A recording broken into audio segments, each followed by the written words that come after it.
Tobera naye. Omusajja omusiraamu waliwo amateeka agagobererwa okufuna abakyala basukka mu biba mitendera nti ne mukyala mukulu asooka kigambibwa ino sooka omwebuuzaako ngo onaawasobola okubiri osooka n'omwebuuzaako tomala ga bingi ebijjiramu omusuwa gwennyini gulina okuba nga guli ki sogino banga gwa maanyi bw'obanga obulamu oli agambe emboko gy'onkuba temmatiza tolina kwongerako mulala fakita nayo y'amaanyi omusuwa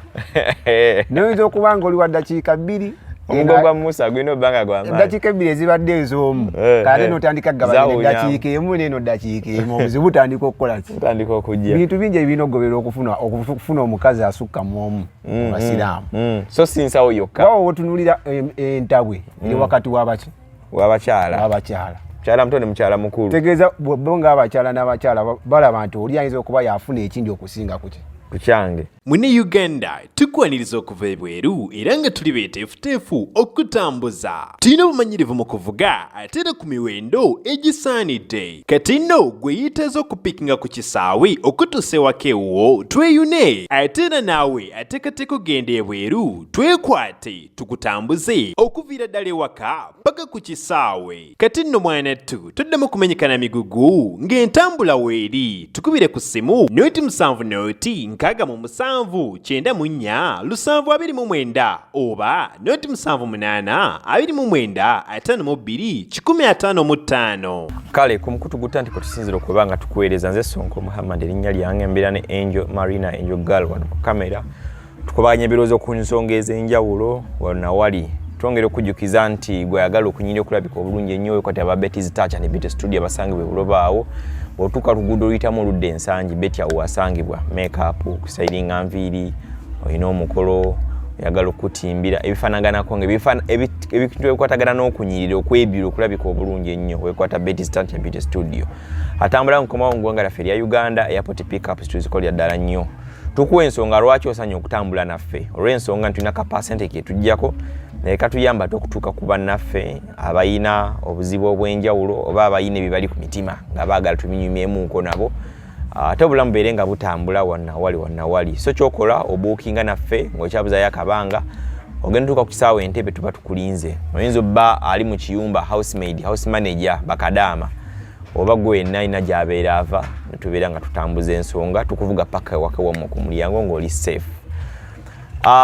Waliwo ensonga ezigenda amaaso mu ggwanga lyaffe wano erya Uganda tulaba buloga munnaffe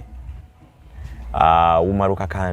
Kakande ono alina YouTube channel eyitibwa Zuula amazima express alina nemne gwe bayita Derek muteesokoola gwakola naye gwe mutera owulira mu background bakoze okumala ebbanga nga batambuza akazanyo kaabwe kano nga bagamba nti bazuula amazima nga kyano bw'ogiraba so mu kutambula nti bazuula amazima kuno bagenze ne baguka ku Sheikh Kigozi bagale bazuula amazima agali gatya tubadde nga tulasolezi bazze nga bakola era nga owoningibwa Umar Kakande ono Godfather abadde nga amuwoninga tewaayi bali bafumba li badde ova ku byabwe koya mukyala woono yasinga ennyo okunfoosinga mpeereza video nyingi nnyo mbere nga nziteekayo ng'obufumbo simanyi mulimu ebyeddogo mulimu kino nakiri ebifanaganako ng'ebyo so ne zigenda nga zigenda mu maaso so mu masekkati ga Umar Kakande okugeza kulaba nti azuula amazima nga bwe gatera okuba mukyala mukulu ne mukyala mutaani aloga munne n'ebirala yakwatiddwa mu ngeri gye bagamba mbu oyinza ogiyita ey'okuwamba obuwambi era okukakkana nga atwaliddwa ku poliisi ey'ewakiso gyagenda mu maaso n'okubeera nga akuumibwa emabega w'emitayimbwa Umar Kakande ono nga yaguddwako emisango egy'enjawulo naye ye mu kwogera akagamba mbu waliwo emisango gyagala omuteekebwako mbu yeegase nebakadaama bakyuse gavumenti oba batya nze naawe waliwo okukyala kwa president okusuubirwa mu bitundu Sheikh Kigozi gy'awangaalira Katonda ageza kulanga kuba stories ez'enjawulo alemesa kino okuba nti Sheikh Kigozi ayinza okufuna oba district kawe so like that so bingi naye twogera Umar Kakande akyatemeza mabega wa mitayimbwa ng'era alinga complainant bwe Sheikh Kigozi tumanyi bulungi abeera ku Facebook abeera ku TikTok n'emitimbagano emirala era nayageza kukola ebintu ebya charity embeera efanaganako nga bwetyo naye nga bagamba nti omusiraamu bw'owasa omukyalo omu ng'olina obusobozi osobola okuwasa owokubiri bw'oba okyabuyina osobola okugattako owokusatu bw'oba okyabuyina osobola okugattako owokuna n'obeera nga ate ofuna sunna efanaganako ng'eyo so yabadde akyali ku yakubiri Umar Kakande yayingidde atabeerenga azuula amazima bingi this is a developing story bikyatambula bigenda mu maaso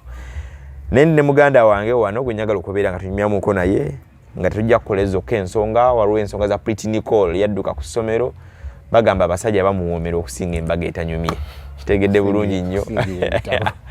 sefuko n'akaninkinike manyi abeera nnyo n'obuninkini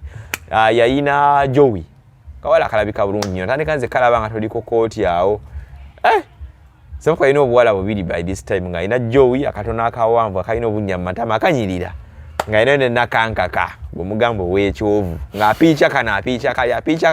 kali bwakubaganirako nno sebo ku kooti awo naye nabumanya ati antu babumanyi twategeera luvannyuma nnyo so tuba tukyali obudde ebbali ate nafuna baketa haizo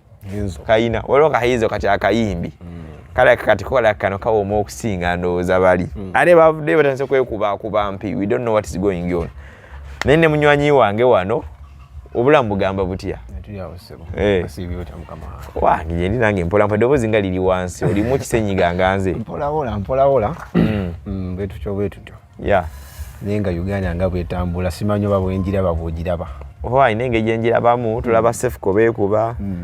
ate Sheikh Kigozi ne bakyala be olwo yabayingidde mumakatikati awo asooka abazuulemu amazima mu mbeera yemu ate Pretty Nicole yadduseeyo ku ssomero n'agamba ayagala maliriza P7 agende mu by'okuyimba ssomero yafuumuuseyo emisinde omwana w'omulokole P7 yagimaze teyagimaze tannagimaliriza oba ali mu P6 oba P7 oba ddala wa myaka emeka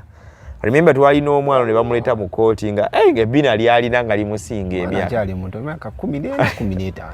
naye bambi nsaasira abaamukuba mulamuzi yamusindika emyaka oba gyali 5 mulamuzi w'ekkooti awo ey'ekira bamugamba agendemu abeere mu nkumi okumala emyaka 5 asobole okubonerera lwaki baakuba omwana w'abandi omuto olw'omulenzi olw'omuvubuka omwana omuto juvenile muto still under 18 so ensonga za Sheikh Kigozi tutandikira obirabo otya bino ensonga za Sheikh Kigozi ono mainly bagamba ati omukka teguva atali muliro wali omukka wabula muliro so mu perspective eyo ndabira ddala nga waliwo ekitambula ekiri awo naye ng'omusajja kiyinza bba king'oggyeko ebigere kitambula ekyo engeri bingi kuba byakatandika now 2 days bingi tuwulira bingi ate kuba ate ekintu owulira ekintu ky'eddogo mu maka ga Seeka Wesika shiriki mwennyini Seeka mulamba kikyagamba abantu muki eddogo lingiddewo litya Seeka solo bayenga Seeka nenga abakyala laavu ene ebatta alina okulogania asigaza omusajja ow'ekirevu anaino singo beera naye omusajja omusiraamu waliwo amateeka agagobererwa okufuna abakyala basukka mumu giba mitendera nti ne mukyala mukulu asooka kigambibwa ino osooka omwebuuzaako onaawasowola okubiri osooka n'omwebuuzaako tomala ga bingi ebijjiramu omusuwa gwennyini gulina okuba nga guli ki sogino banga gwamaanyi bwobubanga obulamu olyagambe emboko gyonkuba temmatiza tolina kwongerako fakita nayo yamaanyi omusuwa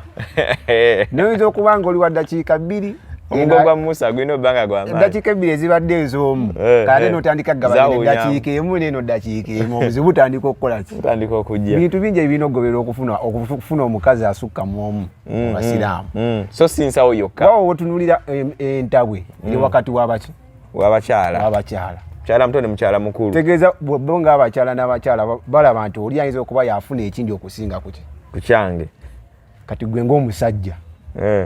olina okujja n'obeera omusajja mu makaago tugambe nti omugugu omusobola kaguleesa obuzibu kubanga mukyala muto alaga nti bamugulira n'emmotoka gwe bajja mbwakadaama ebyo byonna bibangawo singa abadde mu mativu gyali oba buli omu singa abadde mu mativu gyali singa okukontana kuno tekola tebali erozeeroze tekuliiwo naye waliwo balance tekoze ekyo waliwo gye kyewunzikidde kati kyova olaba nga agamba ono ayinza okuba yafuna ekingi ate nga nze yalwanirira kino ayinza okuba nga yagira kino naye nga gyova ne gye bugenda amateeka Seeka yagagoberera nga nafuna abakyala bano nti omugo gwa Musa gusabula bulungi eyo nsonga y'amaanyi nnyo oli akugaana okuganza nsobola okuba ne baba wange nga talina bulungi ssente naye wano kikola ki wano checho omusuwa kasakuba ngolikiriya ebyasende bijja luvannyuma eri abakyala factor y'amaanyi kati ate sekirala ekintu kyo bandigize naye ate ensonga ya shiriki kuseeka omulamba gwabanga ate sirika ali mu makaago ate ye nga yayizo ba talina buzibu era ng'abiziza naye ng'abakyala yensonga etambulirwako yensonga etambulirwako buli kimu ye nga seeka mu mateeka kimanyikiddwa asobola okufuna abakazi abasukka mu omu waddemba okuyita haki ze nazigamba mudde wano tutuule wano kiki mukyala mukulu amanyi nti ono gy'ali n'oli akimanyi nti oli gy'ali oba yabakweka nga tebeemanyi we beezudde ne balyoka bakola ki kitegeera kufuna seeka yatambulirwako ensonga nekyo olaba era we bigize linnya lye likoze eki livuddeyo simanyaga abakyala kituufu ye mutwe omukulu mu kino ekintu so alina okugira mu ngeri yonna oba bamukuba oba biki kozi tetugaana yinza okuba mu mafialism naye bibanga kyamaka abakazi waddembe bayita kuba bonna babe yabawoowa babayite bayinza bawoowe ekyo twakiwulidde bawoowe kitegeeza bakimanyi bonna nti oli munnange gyali kati waaki mizaani yeewunzise kuba singa byonna abadde abigira bulungi tebandibaddewo buki tuliyitwa bamaseeka alina abakazi 7 naye nga buli omu amanyi munne sina bamaseeka bokka abasajja bennyini abasajja abaganda abawanga alina abakazi 10 nga bonna beemanyi oli mukikyala muntu oli ate nga bakwatagana n'okukola ki n'okwatagana naye context eri emu ye nga atambulirwako ensonga mu maka kubagana amaka gagesiga abakyala kituufu yalina okutereeza amaka ge kati ebisigadde byonna bamukuba bikoze bitadde mafialism ayinza okubaawo naye waki okkiriza mafialism ate okuyitira mu famire yo mafialism kyekitya omuntu okujja gyotekako ekibooziboozi okunoonya okubaako okuttatana erinnya lyo kozi tumumanyi muntu nnyo wa mukulembeze wa ggwanga President Museveni muntu nnyo wa mukulembeze nali simanyi mubiwulidde biseera bino muntu nnyo wa mukulembeze so kati erudda biyinza okubaamu left and right and center naye seeka nga seeka bibanga bitandikidde mu makaago leka bakubire wabweru naye baba bayitidde mu famire bakubidde ddala sasi ku nnyama kunafuya kyogamba ono yasibiddwa yinza oba bamusibidde bwereere bwe bagamba yatadde obutambi ayingidde ate amaloboozi n'ebirala bubanga anje kikyo nkugambye awali omukka tewabula muliro ye yabujjeewa mukyala agamba mbu mukyala yabumuweereza lwaki omukyala atuukako extent etuuka bumuweereza ekitegeeza kivudde mabega abasajja mubalaba kuvuga mamotoka gabeeyi kutambulira mu bulamu butegeereka nga mumuwa ekitiibwa kyansi yonna naye ng'ewaka waliwo ekibulamu nga mumpala omusajja taweera waddakiika emu n'ekitundu so ensonga seeka mwennyini ono gwe basibe musajja atubasibe wa bwereere bumalu basibe wa bwereere kubagamba omukyala adanfosinga nti obuntu buno omukyala abadde tamufosinga naye ye nga ye yamukwatiddwako ennaku olwabyabadde azzaamuwa nyamba ontuusize bino mu mawulire ndi bwenti ne bwenti eno tufa abasajja abagagga bangi abali obulungi naye nga mu maka gaabwe abakazi babula kweteekamu miguwa solve the issue gwengo musiramu oba tugambe sekono wabange bintu bimalako bulungi umalona ayinza obba inenge gye bayingiriddemu asobola banga abojjerera akakyala kano yakaguse singa kibanga kyekyo ebyobwenzi bwentunulira story eno bulungi omukyala ye yanoonya umalu si umalu okunoonya ani noonya mukyala no era mu kunoonya ono ng'anoonya buki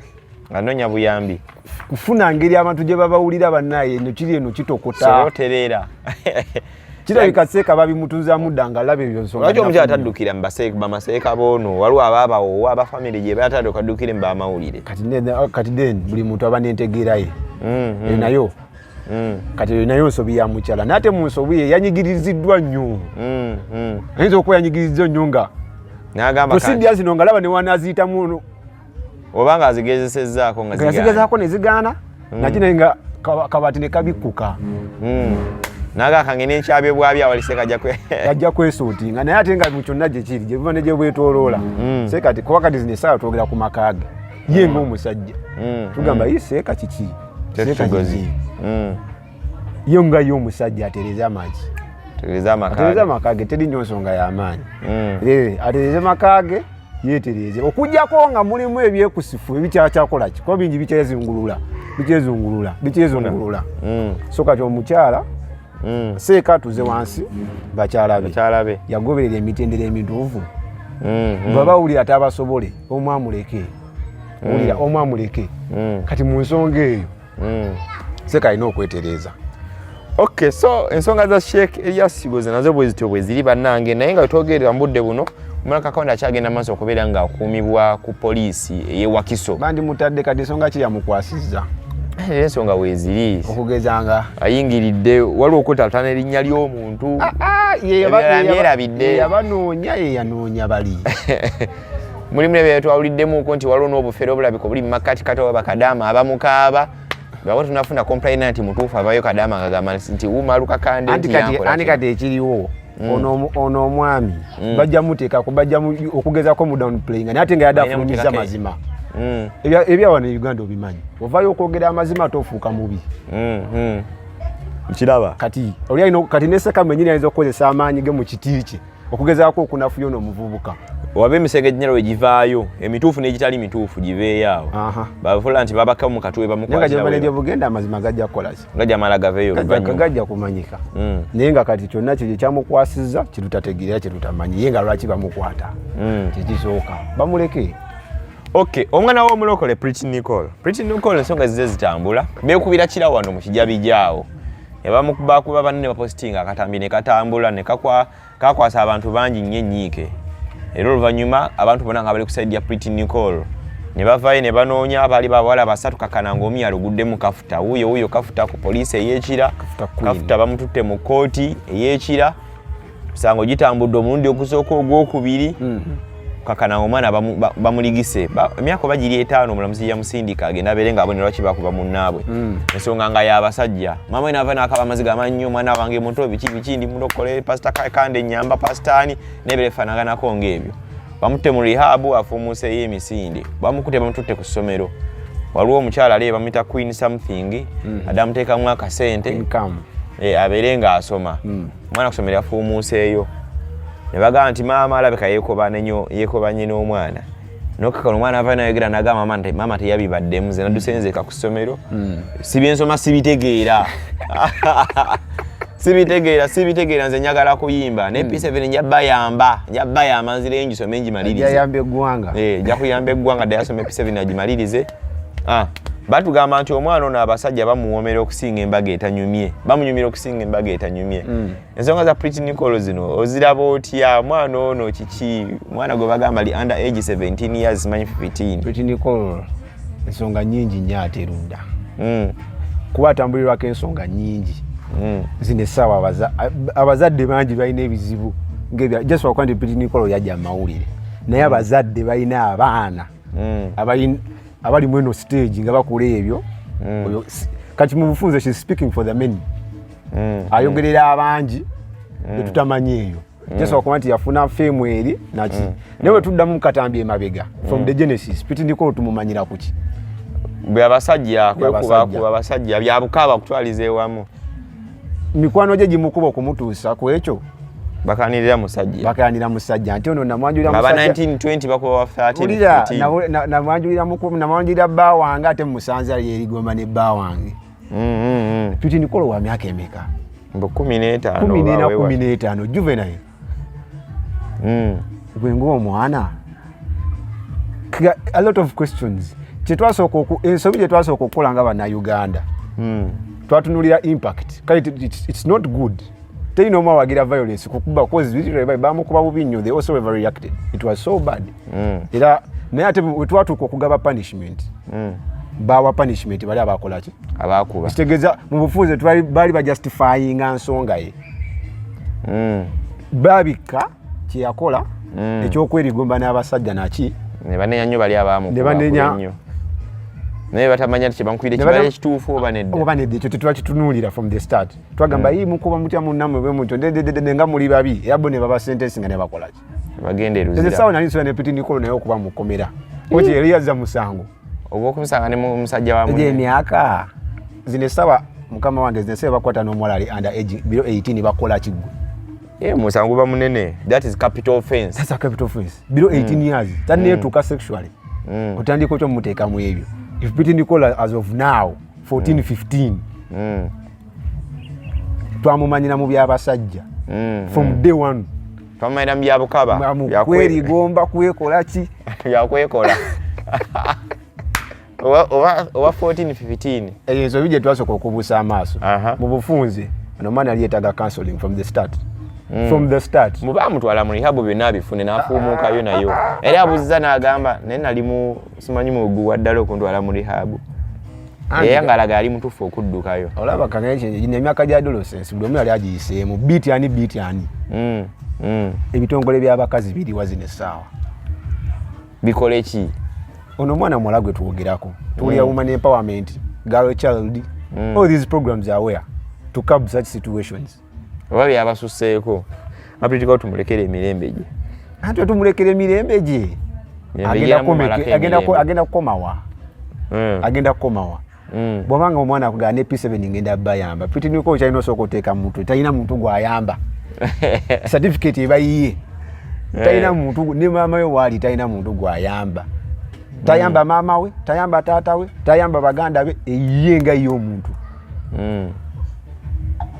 Yebuuzibwa alowooza okukoma mu P7 okugenda okutandika okuyimba Spice Dana nga basomye paka ku degree level. Fuleti n'abayimbi baddeyo ne basoma. Anti agamba byasoma tabitegeera. Lwaki abyesiba? They amene baba tabitegeera tumutwale mu byemikono. Tabitegeera ebyokusoma. Ebyemikono ebyo byakusoma ebyokusoma abyensoma sibitegeera. Tumutwale mu byemikono. Tumutwale mu byemikono naye bwe binaaga. Ona kusoma byasoma tabitegeera ina kulya bulamu obeera ku TikTok okuyimba. That's the life. N'abasajja. Bwabanga bw'obulamu bwategeera. Byajjo tegeera bino tabitegeera tembi musibaamu. Inzija. Bwabanga bw'obulamu bwategeera atandika to getting exposed to such a life. Social media. Social media everything buli kimu kibako ekirungi n'ekibi gyova ne gye bugenda. The good and the bad. Abajjamu ebirungi babifunyeemu. Abajjamu ebibi babikoze eki. Era nabo they end up. Yebuuze bwe natandika ebyabasajja zine saba ku myaka gyange n'akomawa. Muno mulembe gw'abakazi kwekolerera. Abakazi be wanataka byabasajja ku myaka egyo. Ku myaka egyo yabitandika already. Already yabitandika naye wanakisindikizo kyongerayo. Teyegomba ko kuba mu bulamu bwe nga asomye. Alina sente ze yeko kuba wali yandikweseza ate fame ye branding obulungi. By the way. She has a chance of even earning. Just kuchusa muka branding katini bwe bat. The way she handles the thing. Ndio bana bala banji bafuna balandinga ziduza Jumia, balandinga duza KFC nachi. As long as you have the fame, how do you brand yourself? Niyo gobo yibira mu public no agato yagala soma abantu bakutya. Zinyagala bichi sibitegeera nyagala kuyimba. Abayimbi tebasoma. Kyalinga kyagamba. Abayimbi bote basoma. Then bino byonna katumaze sector eyo. Bino byonna bigenda maaso banayi. Mama yazaala Nicole obwomu tekwaliko musajja. Tekwaliko tata. Tata talabika. Tata labika si mulokole, mama ye mulokole, ayino bawe. Tata natuka yo neyo. Like mama ye nazaala omwana we ye kataliko. It's also a question. Kyewalo mugenzi avawe n'abavuma jajja ichuli. Banaga mama oyo mwana mwenzi yayenda mwende n'omwana mwenzi bimalaya kibichi mama akozesa mwana afuna sente ebyali bigambo by'omugenzi jaichuli bakoye mtu yabagera ntulabanga ng'omulalu andi yeche yasoko okutunuulira ye yasoka n'alabirawo nti ki ekireetedde n'omwana omukuba abantu abasinga beerabira nnyo batunulira nnyo end result ki ekikuleetedde okukubibwa funa wafunye accident obadde ogendawa accident yesu wajifunye naye obadde ogendawa abantu abazinga beerabira nnyo the cause twera essaawa ezo twabuuka cause yani Nicole okumukuba nate nga kyali kiwundu nga kyavunda dda munda ne tugenda ne tukisibako plaster kungulu kati zino essaawa kitandise okuvaamu ki kitegeera kitandise okugirira ddala kivundira ddala kati kiwalagira ddala nti ne bemwabikka birina okuvaayo birina okukola ki okuvaayo de wantu okumanyira mbasajja mikwano gyo gikwanjulidde baabwe nakina bikikozi bonna bato naye Uganda bwe yatuuka ate onagamba ku mwana wane oba omulabe akola ekikyama onamugambako funa tokwata ku mwana wange omwana wange tomugambako ye omwana omugambako ngaani ajja kubulizawo gwanzaala ekituufu babuuza gwanzaala okungambako so kugamba discipline wise kyetwasooka omumanyirako then taata aliwa father figure paka onoonya wonna taata talabika talina waali maama inayo abaana abalala baganda ba Nicolo batayiteri taata aliwa gyebane gye bugenda omusajja mu maka kintu kirungi oba kintu Katonda akitonda alina ensonga lwaki nagaa nti omusajja then omukyala bazaala abaana kyova bw'osanga single mother omukazi tasobola labira mukazi munne omukazi asobola labira mukazi munne musajja alina olabira omukazi eva naye omusajja asobola labira musajja even the holy books omusajja asobola labira musajja munne omusajja ye buli kwega ensonga y'amaka kwetambulira sikwegulumizira okuba oli ekyo sikwegwa no biri mu bitabo the man shall rule over a woman zine sawa singa tata wa Nicola yimira amaka ge nagamaze wange by sawa 12 sawa 11 abaana balina kuba waka webuze Nicola mama wasobola omugambe ebyo nalabye mama we ngaayoge mukyala mulokole naki kye kigenda maaso mu maka g'abantu abalokole really abalokole batabuse like mama mulokole mbulire enjiri kwegamba sitani omulwanyisa bukugirya mbaana tukyali awo sitani ngagwa mama omulwanyisa no MC Katson omuwala mwerabidde yalivudde mutwe faith yeah amakawe gabalokole neraba omwana gya ending up ogize munjagoze muki life eseredde whereby nga ekitiibwa kyawako kifuddeko kikigenda mu maaso sitani bamulwanyisiza mu makanisa ndoza nanyiga nnyo nabukira mbaana esaitayi bafokasinge ku baana sitani bamulwanyisa makanisa nanyiga nnyo nabukira mbaana there are many scenarios bukaga niweebuuza nogaa naye kiki nalabye maama ng'ayogera nendabira ddala nga maama talina kyasobola kukola ku muwala we she can do nothing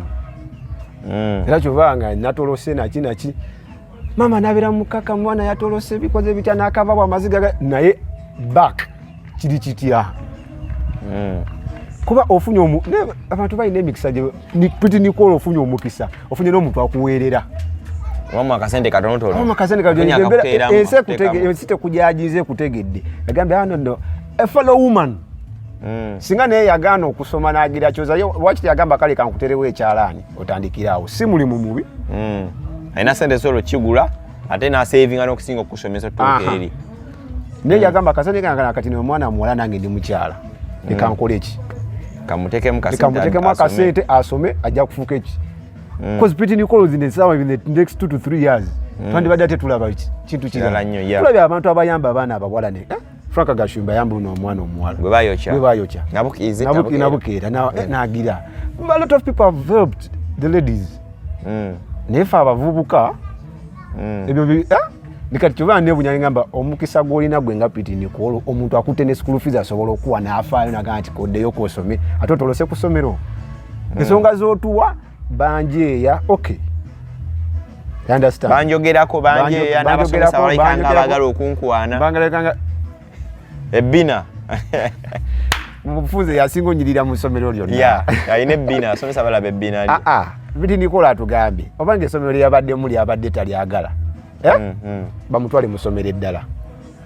naye watugamba nti yatayagala kugenda mu ssomero eddala nebajjamu yeyabamumanyi yekka ye serebu yekasoma ate ekigambo serebu nandyagadde okiwa respect she's just popular not a serebu ekyo nkitaminge bungi she's just popular si serebu naye popular yekka yasoma adde atugambye nti bwe munankyusiza essomero nyakusoma naye yonna adde sikolaki olina emikisa egyo gyonna ogizannyisa naye nga mu kyo kyonna gye gibane gye bugenda taata aliwa kuba nze nalabye maama ng'ayogera maama tasobola kugamba ku muwala we zino essaawa omuwala kyayogera teki maama alinga naye acontributi nze kwonooneka kwa muwala we nasonga yesuliddeyo gwa nagamba kuba nina ekibuzo kye nali musuubiramu kuva mu kusooka ebino byonna ebyatandikira naye muwala wange watuuka ddi wano samuwulirako ng'akyogera okudda mbeya basajja ku myaka egyo emito ate second from the start njagala mujjukire kano from the start kiraga maama si yali abeera nani ne pretty yes byaliwo emabega kuva ogenda esimayina gye yali abeera yava ewaka nagenda beri wa mukwano gwe n'amuleka eyo so like that means the parenting. I'm questioning the mothering skills ziriwa you the father where are you ko tata kyemmanyi gye wabanga gyali mulamu abiraba akino kyo bave batugambe nti muzeeyi wange yatugendako naki then tu questioning gwe mama bulungi then zine sawa tubuza tata oliwa gwe mama wolekera omwana oyo okugenda mu mikwano gye gyabatandika osulenzi omuwaddeyo mu nsi omuwaddeyo bintu bingi social media yajja balaba ki balina bye balaba okwo nalaba kateteike ebitundu naye talina mulimu akafunya atya nalaba za iPhone zino eziriko agifunya atya olaba balina akasente abamukwana walaba oli omuvubuka mukwanya amuwaddeyo 10 ageze alaba it's the way ojja kwekanga nti ayina omu ayina where are you going to end up so ensonga yonna maama yetulirako ensonga nene nnyo social media weeri abagijjemu ebirungi bagijjemu ebirungi abagijjemu ebirungi the world will never be on the same page and no one will ever be perfect talina omu atuukiridde naye kati maama guno omwana yes bitindiko tumuteekako amaanyi tumutumidde nakina naye ayina abamuzaala teyeezaala yekka the parents are the one who nurture us abazadde kyebakuteekamu kyotambula nakyo funa bw'ozaalibwa mu maka amasiraamu ofuuka muki oba musiraamu bw'ozaalibwa mu maka g'abakatuliki oba muki bamukatuliki nga kyosanze ku nsi bazadde bo kye bagize kyokola ki ekyo otambula nakyo anti bagamba ennyonyi enkulu eyigirize nti okubuuka so okulidde kye bakuyigiriza kyotambula nakyo so kati maama aleme kwekweka mu bino byonna kwebuzaabuza aliwa taata aliwa maama nalabye tasobola kuteminga ono mwana no talina kyasobola kati omwana agenze akyamye yeewunzise akakyamamera kizibu kakomyawo ekitegeeza tuti Nikolo ndaba akyali emyaka singa abadde nga myaka 25 22 27 I would think nengamba oyo watuuse kati lekense mu buye gubye yamanyi gyaliko manayo naye okusinziira ku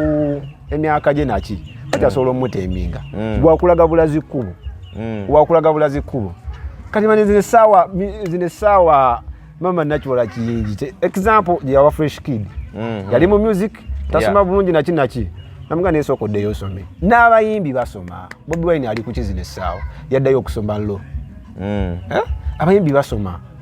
Spice basomi bani basomi nabo zine sawa laba bawini niwaji basomie bashiba basomie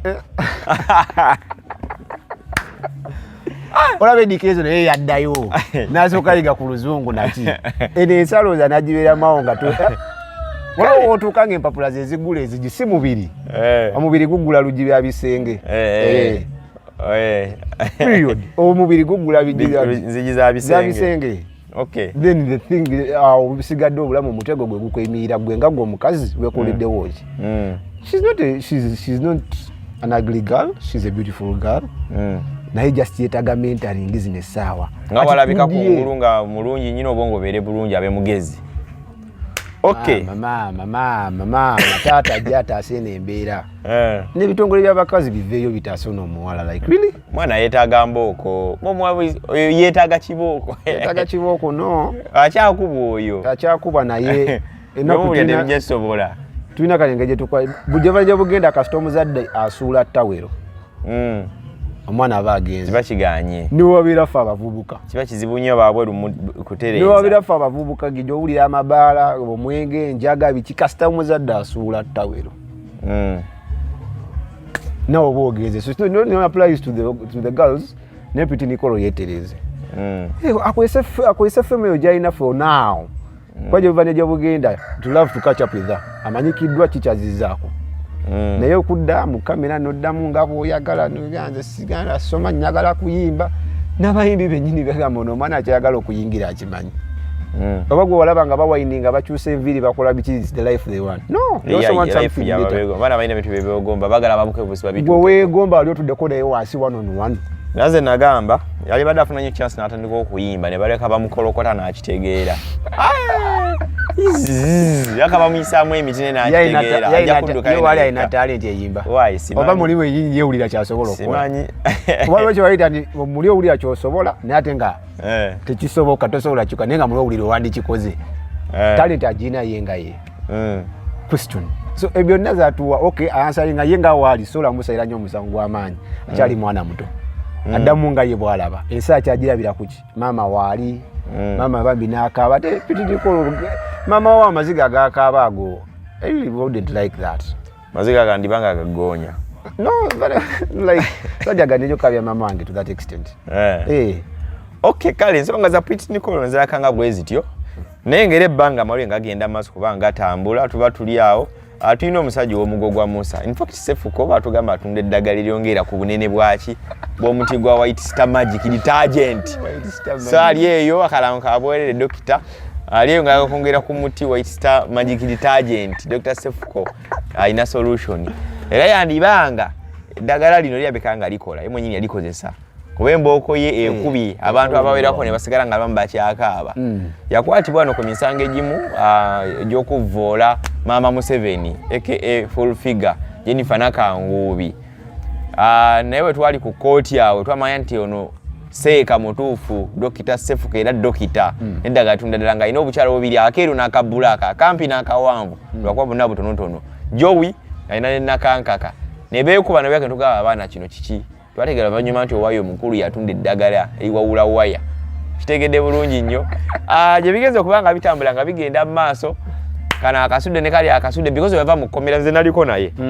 twaliko naye ku Serena in fact nga tulina akapicnic tulinako kana kankawe kali ate batuli awo nti ne Joey naye wuyo yali ku gate atuuse bwe batuuka olutalo lwebeera balwanira musajja nga tugamba musajja ono ddala bamwagalako ekyo omusajja omutini ono kumba ayina ewanene wawanvu wabatta abatadde ku bbali bayita omusuwa aze afunye akawala bakayita kani Heizo kali awo kayimba bwe bityo naye tumanye obuvidiyo bufuluma bepostinga bekola biki obwaze beekufuluma nga tenti beekubye yakakubye nako kafiira ku mugogwa Musa tekagutta songa zino oziraba otyo omwana onawoma buwoomi mugogwa Musa omuti gwa White Star Magic kiki wobwana abukonko nabukubakalo buli ku TikTok mawulire wala batali mawulire abali betuli abamuhayiringa obahayirinza ogenda okuba obukubye emmese azikuba ensomba bwimi azita azise wali ate amalako meyo wabuno songa zino ziraba otya songa zino zonna ise nkulu wa TikTok wensoka nekuba mu script yonna wendi soka netunira emyaka generation yeno tuvudde ku pitidiko myaka emeka 14-15 nera ne batuga emitia walampe minitiri tuze ku Sefuko myaka emeka Sefuko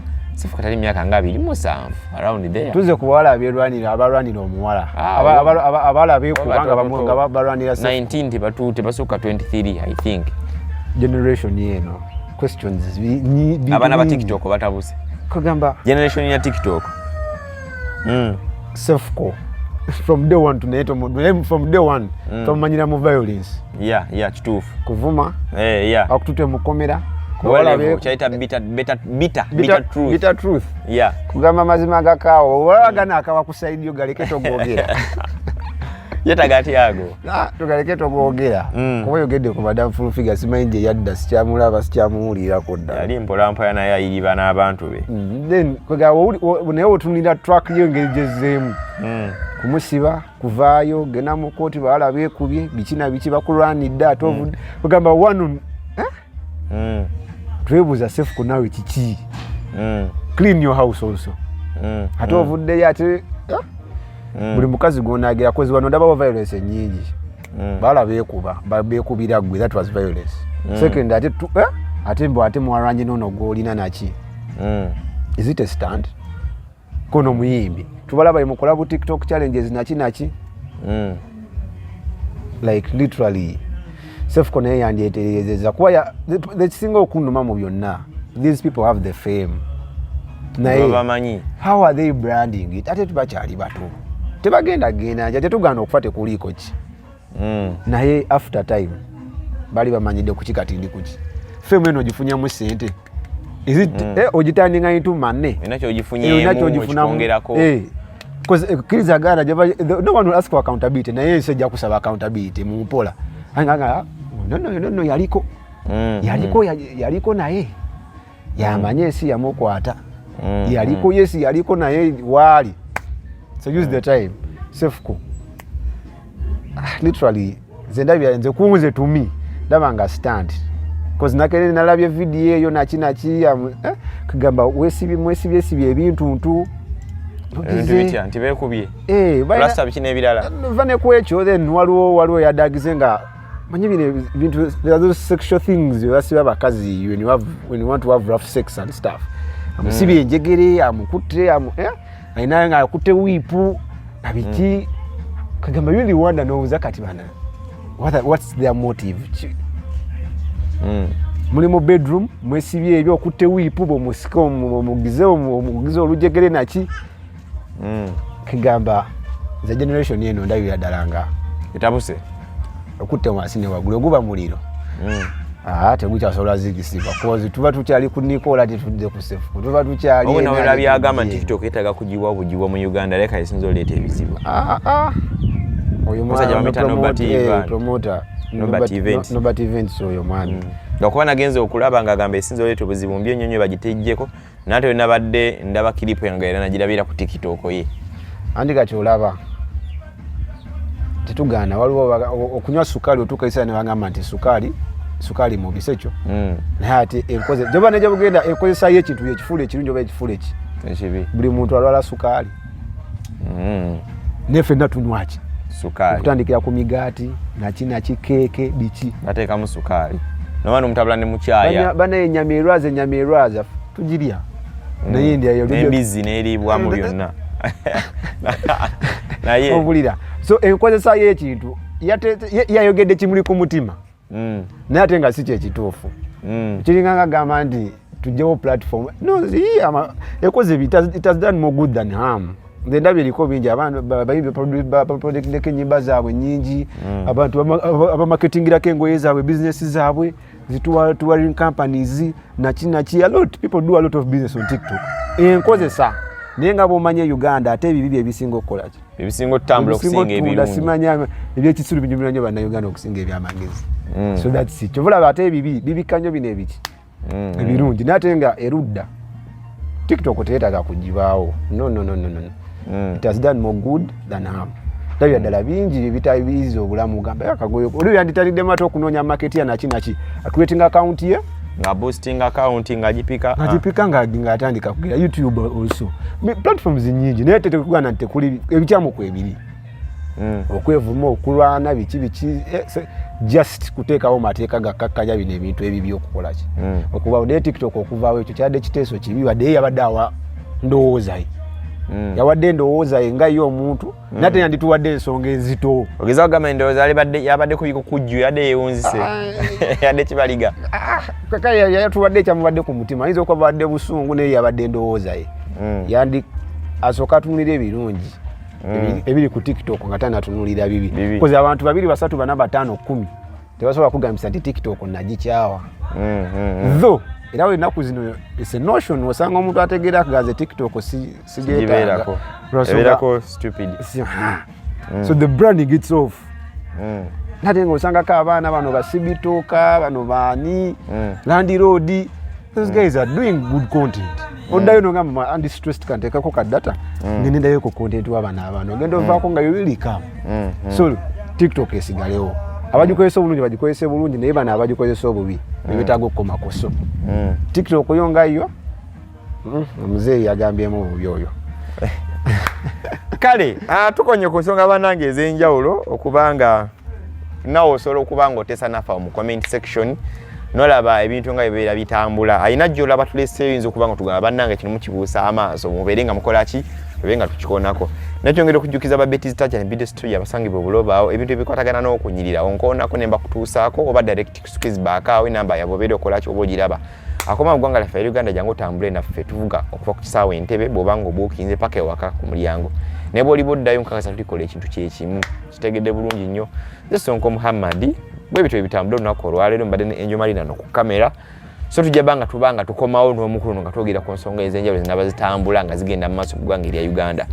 akalowooza akasemba njagala nkaweereze bannyinaffe especially be housemaids bakadaama mulina obuzibu mukola ensobi abasinga obungi Wina nyo love eri online oli ali eri nawo oli eno oyenda okukomawo nga zokoze zonna ngo muzozi weereza omulenzi nga zitadde ku mwanga ziridde nga tofunyeemu simanyi naje also that's another story topic indala kwegamba wesiga otyo omuntu oli mailo 15 gwe nowesiga omuntu abeera ali eno omulabidde ku TikTok omulabidde ku Facebook omulabidde ku WhatsApp omwesize otandika kale tugenda banga twongera okukomawo bannange nga tubawa stories endala bwetyo tukoze olunaku olwaleero. Mune Uganda tukwaniriza okuva ebweru era nga tuli beeteefuteefu okutambuza. Tulina obumanyirivu mu kuvuga ate era ku miwendo egisaanidde. Kati nno gwe yeetaaza okupikinga ku kisaawe okutuusa ewaka ewuwo tweyune ate era naawe ateekateeka ogenda ebweru twekwate tukutambuze okuviira ddala ewaka paka ku kisaawe. Kati nno mwanattu toddamu kumenyekana migugu ng'entambula weeri tukubire ku ssimu noti 7 noti 6 94 729 oba noti 78 29 52 155.